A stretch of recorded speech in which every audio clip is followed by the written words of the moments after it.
saying pull the trigger, they killed your son. No, memory. All of you.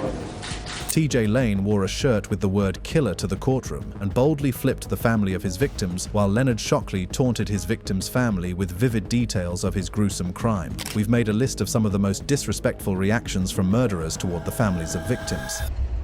Leonard Shockley. Our list starts with the disturbing case of Leonard Melvin Shockley. Shockley was executed at age 16 in 1959 for the brutal murder of Sarah Hearn, leaving behind a trail of confessions and court documents that reveal no expressions of remorse for his actions. Throughout his arrest, trial, and execution, Shockley admitted to the crime but offered justifications that suggested a detachment from the gravity of his deeds without any recorded statements of regret or sorrow. This absence stands out in the historical accounts, painting a picture of a young offender who never publicly acknowledged the pain he caused. In his statements, Shockley admitted to planning the robbery with his brother Harold, attacking Hearn, stabbing her multiple times, and slashing her throat when she resisted. He described attempting to open the cash register but failing and fleeing the scene. However, rather than expressing any regret, Shockley focused on practical details and external factors. For instance, in a psychiatric evaluation report admitted during trial, he claimed he had consumed almost a pint of wine that morning, which may have impaired his judgment, and curiously noted that he had money in his pocket, stating there was no reason for him to attempt the robbery. These remarks appear as attempts to rationalize or minimize his motive, rather than reflections of guilt or empathy for the victim, a 39-year-old mother of 3 whose life was violently ended. Shockley's brother Harold provided a slightly differing account, claiming he entered the store after the attack began, but Leonard's version implicated both without any hint of sorrow. The confessions were deemed voluntary by the court, and no appeals contested their admissibility, but they lack any language of apology or emotional acknowledgement. Shockley's trial in April 1958 also reflected his lack of remorse. The proceedings focused on the evidence, including his confessions and physical proof like bloodstains on his clothing and car. The Maryland Court of Appeals later upheld his conviction, noting the crime's brutality in the context of an attempted robbery or rape.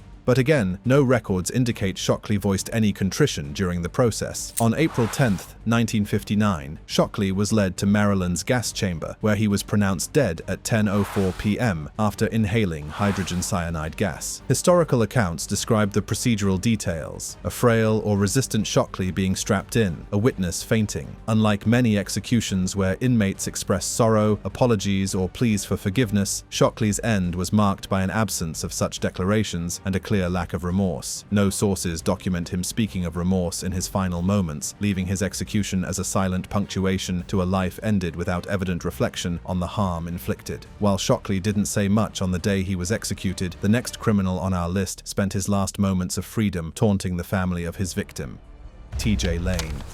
Our journey begins with one of the most shocking displays of courtroom disrespect in recent memory. TJ Lane was 17 years old when he committed one of the most devastating school shootings in Ohio's history, but it was his behavior during sentencing that truly revealed the depths of his cruelty toward the families of his victims. On February 27, 2012, Lane opened fire at Chardon High School, killing 3 students and injuring 3 others in a rampage that lasted only minutes but left an entire community scarred forever. The victims, Daniel Palmer, Demetrius Hewlin, and Russell King Jr. were teenagers with their whole lives ahead of them, cut down by someone who should have been their peer, not their executioner. But it was during his 2013 sentencing hearing that Lane truly demonstrated the kind of sociopathic disregard that makes his case particularly horrifying. During his 2013 sentencing, he wore a t-shirt with "Killer" written on it and made a vulgar statement to the victims' families, saying, "The hand that pulled the trigger that killed your sons now masturbates to the memory.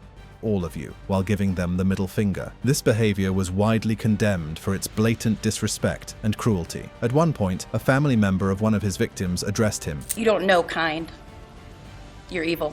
And he simply smiled. The scene in that courtroom was one of unimaginable pain meeting unconscionable cruelty. Families who had already endured the unthinkable loss of their children were forced to witness their killer mock their grief, sexualize their trauma, and dismiss their humanity with obscene gestures and vulgar language. The t-shirt alone, with "Killer" emblazoned across the chest, showed a level of premeditation in his cruelty that went beyond spontaneous outburst into calculated psychological torture. For the parents of Daniel, Demetrius, Chris and Russell, Lane's behavior represented a second murder, this time of their hope that their son's killer might show even a fragment of human decency or remorse. Instead, they were confronted with a young man who seemed to revel in their pain, who transformed what should have been a solemn moment of justice into a stage for his own twisted performance of defiance and cruelty. The impact of Lane's courtroom behavior extended far beyond the immediate families of his victims. It sent shockwaves through the Chardon community and the broader public, serving as a stark reminder that some individuals seem to lack the basic human capacity for empathy, even when facing the consequences of their most heinous actions. Lane's calculated cruelty was not an isolated incident, as we'll see in our next case, where another young killer's casual dismissal of his victim's humanity would shock a courtroom in New Orleans.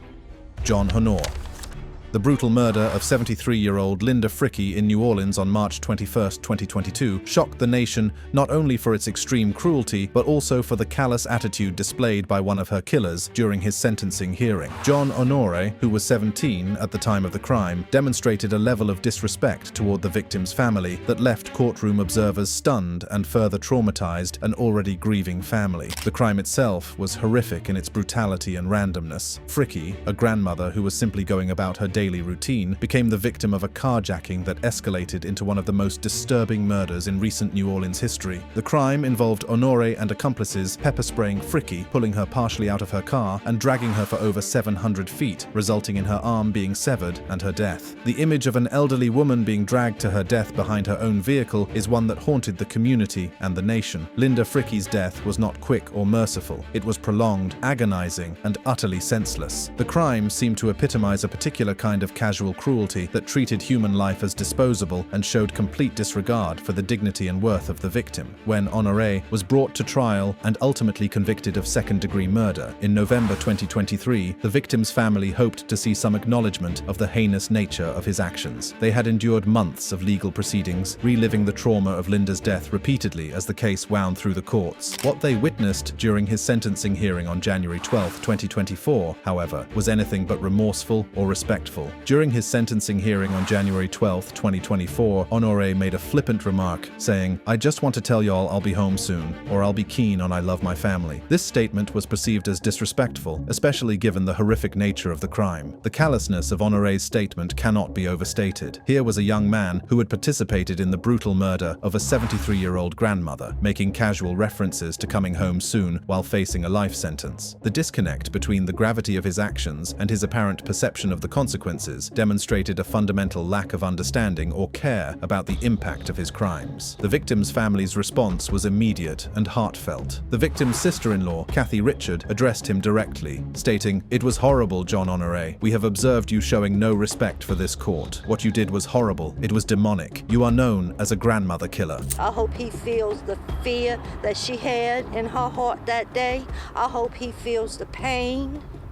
And when he hears his own self screaming for mercy and it don't come. I hope he feels the fear that she had in her heart that day. I hope he feels the pain, and I hope he hears his own self screaming for mercy and it don't come. The term demonic used by the family member captures the depth of their horror not just at the original crime, but at Honore's continued disrespect during the legal proceedings. The label grandmother killer serves as a reminder of who Linda Frickey was, not just a victim, but a beloved family member whose death had torn apart the lives of those who loved her. This pattern of using seemingly innocent behaviors to cause maximum pain would become even more apparent in our next case, where a young killer's smile would speak louder than any words. Danta Wright. In 2017, a Michigan courtroom became the scene of a particularly disturbing display of apparent indifference when 17-year-old Danta Wright was being sentenced for the murder of 18-year-old Jordan Klee. Wright's behavior during the victim impact statements would prompt such outrage from the presiding judge that it nearly derailed the entire sentencing agreement. The crime that brought Wright before the court was both senseless and brutal. In October 2016, Wright had shot Jordan Klee in the back of the head during a robbery in Ann Arbor, Michigan. Klee was was just beginning his adult life when it was cut short by Wright's violent actions. The impact on Clee's family was devastating as they struggled to comprehend how someone so young could commit such a callous act against their son. But it was Wright's demeanor during the sentencing hearing that truly shocked everyone present in the courtroom. During the sentencing hearing, Wright was observed smiling and nearly laughing as Clee's family members read emotional impact statements. One statement highlighted the family's loss, noting, "I've lost my only child, my son, my baby, my friend. More than that, I lost laughter and love. I no longer have the hope of having grandchildren." The scene was one of profound emotional disconnect. As Jordan's family members poured out their hearts, describing the immeasurable void left by their son's death, Wright sat in the defendant's chair with what appeared to be amusement on his face. The family's words painted a picture of devastating loss, not just of a life, but of all the futures that would never come to pass, all the moments that would never be shared, all the dreams that would never be fulfilled. The judge's reaction was swift and severe. Judge David Swartz remarked, "Watching you sit there, smile, laugh, shake your head like this was no big deal, I'm very tempted to just say, I'm not going to accept this sentencing agreement and we'll go to trial, and if you're convicted of felony murder, you'll go to prison for the rest of your life." The judge's threat to reject the sentencing agreement was unprecedented, demonstrating just how inappropriate and disturbing Wright's behavior was deemed to be. Here was a young man who had taken another person's life, showing what appeared to be amusement at the pain of the victim's family. The disconnect between the gravity of the situation and Wright's apparent emotional response created a scene that was both surreal and deeply offensive to everyone present. Wright's attorney later attempted damage control, offering an explanation that highlighted the complex nature of interpreting behavior in high-stress situations. His attorney, David Goldstein, later apologized, stating his smiling was in no way meant as disrespectful either to the family, to the victim, or to this court, suggesting it might have been an emotional response rather than intentional disrespect. Yet, as disturbing as Wright's inappropriate reactions were, they pale in comparison to our next case, where a killer would transform his sentencing hearing into a celebration of his victim's death. Nikolas Cruz.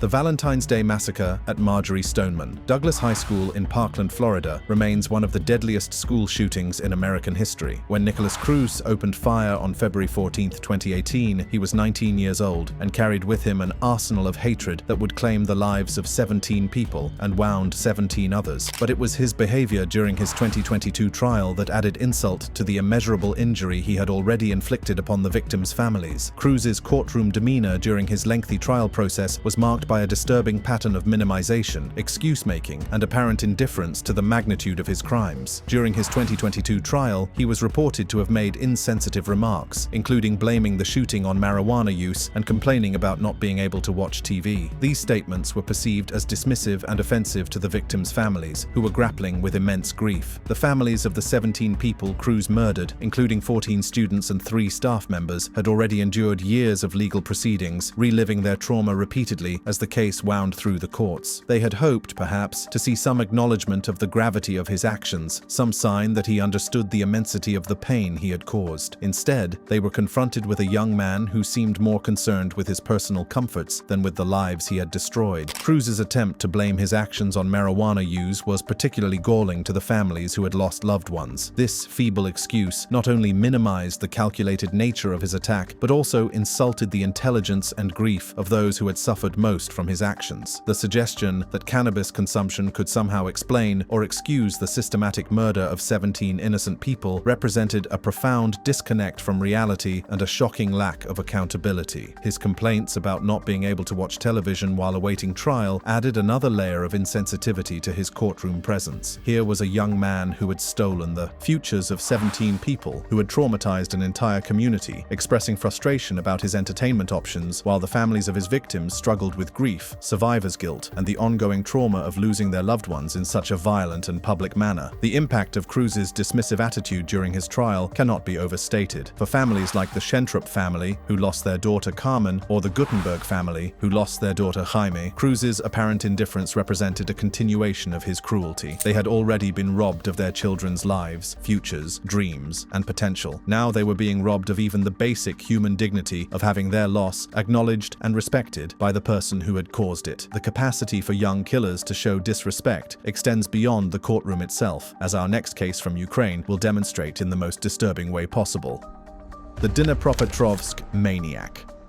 Our next case takes us to Ukraine in 2007, where two 19-year-olds committed a series of murders that shocked the world not only for their brutality, but also for the perpetrators' complete lack of humanity in the aftermath. Viktor Sayenko and Igor Suprunyuk, known as the Dnepropetrovsk maniacs, didn't limit their disrespect toward victims' families to the courtroom. They extended their cruelty to the most sacred moments of grief and remembrance. These young men committed a string of murders over the course of a month, targeting random victims in increasingly brutal ways. Their crimes were characterized by extreme violence and apparent enjoyment of their victims' suffering. But what makes their case particularly relevant to our discussion is their behavior following the murders, which demonstrated a level of callousness that extends beyond typical criminal indifference. They attended the funerals of some victims and took photos of themselves making obscene gestures at the corpses, an act of extreme disrespect that extended beyond the courtroom but deeply affected the victims' families. This behavior was noted in discussions about their lack of remorse. The decision to attend their victims' funerals represents a particularly twisted form of psychological cruelty. Funerals are sacred spaces where families and communities come together to honor the deceased, process their grief, and begin the long journey toward healing. For the perpetrators of these crimes to insert themselves into these moments of profound vulnerability and sorrow demonstrates a level of sadism that goes far beyond the original acts of violence. But photographing themselves making obscene gestures at the corpses of their victims represents perhaps one of the most depraved acts of disrespect toward victims' families ever documented. These photographs weren't just private trophies of their crimes. They were deliberate acts of desecration meant to mock and humiliate not only the deceased, but also their grieving loved ones. For the families who discovered that their loved ones' killers had attended the funerals and photographed themselves disrespecting the deceased, the trauma must have been unimaginable. The sacred space of the funeral, meant to provide comfort and closure, had been violated by the very people who had stolen their loved ones' lives. The knowledge that their private moments of grief had been invaded and mocked added another layer of victimization to their already unbearable loss. While their behavior represents perhaps the most extreme example of post-crime cruelty, it's important to understand that the intersection of youth, violence, and injustice has a long and troubling history, as we'll see when we examine historical cases where the justice system itself became a source of profound disrespect.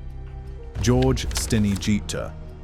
Moving deeper into history, we encounter the heartbreaking case of George Stinney Jr., which represents a different kind of tragedy in the context of young killers and victims' families. While Stinney himself did not display disrespect toward his victims' families, his case illustrates how the justice system itself can become a source of profound disrespect and injustice for all involved. George Stinney Jr., an African-American teenager, was executed by electric chair on June 16, 1944, at the age of 14 years, 6 months, and 5 days in the South Carolina penitentiary. He stood accused of murdering 11-year-old Betty June Binnicker and 8-year-old Mary Emma Thames, allegedly using a railroad spike in the small town of Alkaloo, South Carolina. What followed was a travesty of justice that would haunt the American legal system for decades to come. His trial, lasting 3 hours, resulted in a 10-minute jury deliberation and an all-white jury's guilty verdict, followed by a death sentence. The execution itself was a scene of profound horror that went beyond the typical gravity of capital punishment. Born on October 21, 1929, Stinney was 14 at execution. Due to his small stature, 5'1", 95 pounds, executioners struggled to fit him into the adult-sized electric chair, using a Bible as a booster seat. The image of a child so small that he required a Bible to properly fit in an electric chair designed for adults remains one of the most disturbing scenes in the history of American capital punishment. The mask slipped during execution, revealing his tears, adding to the case's notoriety and suggesting that this child faced his death with the fear and vulnerability that one would expect from someone his age. The tears visible beneath the slipped mask became a symbol of a justice system that had failed not only George Stinney, but also the true victims of these crimes and their families. The trial was a mockery of due process that showed profound disrespect to everyone involved: the victims' families who deserved real justice, and George's family who watched their child railroaded through a system that offered no protection for a 14-year-old black boy in 1940s South Carolina. The trial lacked due process, with no defense witnesses, an inadequate court-appointed attorney, and no written confession, despite claims of one. His family faced threats, and he was questioned alone without parental or legal representation. The ultimate vindication came 70 years too late. In 2014, a South Carolina Circuit Court judge vacated his conviction, citing fundamental constitutional violations of due process, suggesting a possible wrongful execution. This exoneration, while providing some measure of historical justice could never undo the profound disrespect shown to the victims' families who believed they had witnessed justice, only to learn decades later that an innocent child had likely been executed for crimes he did not commit. This theme of systemic failure and injustice becomes even more apparent when we travel further back in American history to examine the execution of the youngest person ever put to death in our nation.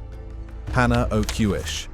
Traveling back to the earliest days of American criminal justice, we encounter the case of Hannah Oquish, which represents both a historical milestone and a profound tragedy in the treatment of juvenile offenders and victims' families. Hannah Oquish, a Pequot Native American girl with an intellectual disability, was executed by hanging on December 20, 1786, in New London, Connecticut, at the age of 12 years and 9 months, making her the youngest person documented to be executed in U.S. history for murder. The crime that led to this unprecedented execution occurred on July 21, 1786, when young Eunice Bolus, just 6 years old, was found beaten and strangled. The alleged perpetrator was Hannah Oquish, a child herself, who stood accused of this heinous act supposedly in retaliation for a prior altercation over stolen strawberries. The swiftness of justice in colonial America was striking. Hannah was apprehended the day following the murder, and within months she would face the ultimate penalty. What makes Hannah's case particularly disturbing in the context of disrespectful behavior toward victims' families lies not necessarily in her actions at the execution itself.